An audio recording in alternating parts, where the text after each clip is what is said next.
দীর্ঘ প্রতীক্ষার অবসান ঘটিয়ে পিএম কিষাণ যোজনার বহু প্রতীক্ষিত 20তম কিস্তির টাকা কৃষকদের ব্যাংক অ্যাকাউন্টে ঢুকতে চলেছে।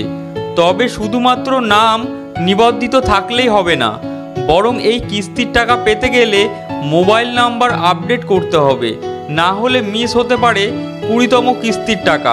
প্রধানমন্ত্রী কিষাণ নিধি যোজনার মূল এমন একটি প্রকল্প যা কোটি কোটি কৃষকদের মুখে হাসি ফুটিয়ে প্রতি বছর 6,000 টাকা করে আর্থিক সহায়তা প্রদান করে।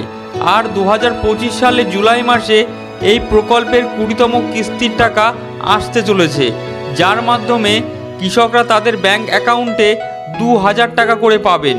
তবে কবে এই টাকা ঢুকবে, যে সমস্ত কারণের জন্য আপনাদের এই 20তম কিস্তির টাকা হারাতে পারেন, সমস্ত কিছু এই ভিডিওটির মাধ্যমে আলোচনা করব। তাই ভিডিওটি সম্পূর্ণ স্কিপ না করে প্রধানমন্ত্রী কিষাণ যোজনার 20তম কিস্তির টাকা পেতে হলে ভিডিওটি প্রথম থেকে শেষ পর্যন্ত দেখুন। হ্যালো ভিউয়ার্স, এবার আপনাদের সামনে শেয়ার করব প্রধানমন্ত্রী কৃষি যোজনার 20তম কিস্তির টাকা আপনাদের অ্যাকাউন্টে কবে ঢুকবে এবং যে সমস্ত ভুলের কারণে 20তম কিস্তির টাকা আপনারা না পেতে পারেন সেই সমস্ত ভুলগুলি কি হতে পারে, সমস্ত কিছু আপনাদের সামনে এবার তুলে ধরব। প্রথমেই দেখুন, এখানে বলা আছে যে প্রধানমন্ত্রী অর্থাৎ 2019 সালে এই প্রকল্পটি চালু হলেও এই প্রকল্পের আওতায় অর্থ দেওয়া হয় সাধারণত 3 ক্ষেত্রে। সেই মাসগুলি হচ্ছে ফেব্রুয়ারি মাস, জুন মাস এবং অক্টোবর মাস।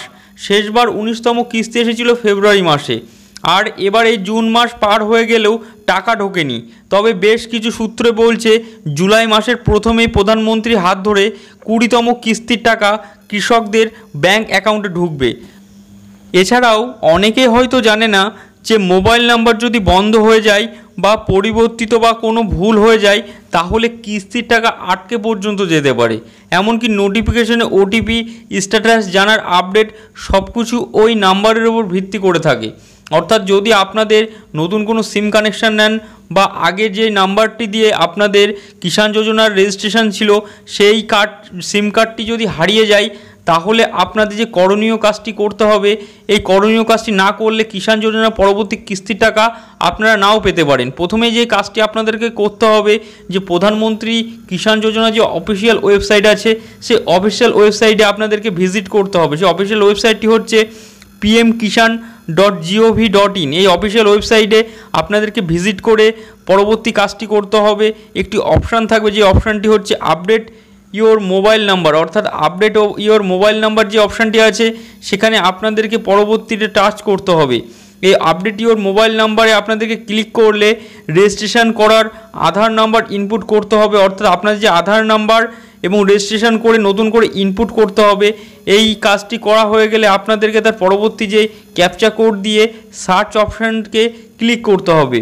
এই কাজটি হয়ে গেলে এর পরবর্তীতে আপনাদের প্রোফাইলে গিয়ে নিজের নতুন নাম্বারটি আপডেট করতে হবে, অর্থাৎ যেই নাম্বারটি বর্তমান আপনারা কিষাণ যোজনা অ্যাকাউন্টের সাথে লিঙ্ক করবেন সেই নাম্বারটি আপনাদেরকে আপডেট করতে হবে। এবং আপডেট করা হয়ে গেলে সর্বশেষে যে কাজটি আপনাদেরকে করতে হবে, আপডেটের পর নতুন নম্বরে আসা ওটিপি দিয়ে ভেরিফিকেশান করে আপনাদের এই কাজটি সম্পন্ন করতে হবে। অর্থাৎ এই সামান্যতম প্রক্রিয়া অবলম্বন করে আপনাদের কিষাণ যোজনা অ্যাকাউন্টের সাথে আপনাদের মোবাইল নাম্বারটি আপডেট করতে হবে এবং এই আপডেটের মাধ্যমে পরবর্তী কিস্তির টাকা আপনাদের সমস্ত নোটিশ এবং আপনাদের অ্যাকাউন্টের সাথে এই মোবাইল নাম্বারটি লিঙ্ক হয়ে যাবে। এই ছিল আমাদের সম্পূর্ণ ভিডিও। বন্ধুরা, ভিডিওটা যদি ভালো লেগে থাকে ভিডিওকে লাইক, শেয়ার, সাবস্ক্রাইব করুন এবং পাশে থাকা বেল আইকনটিকে প্রেস করতে ভুলবেন না ঠিক এমন ইনফরমেটিভ ভিডিও সবার আগে পেতে।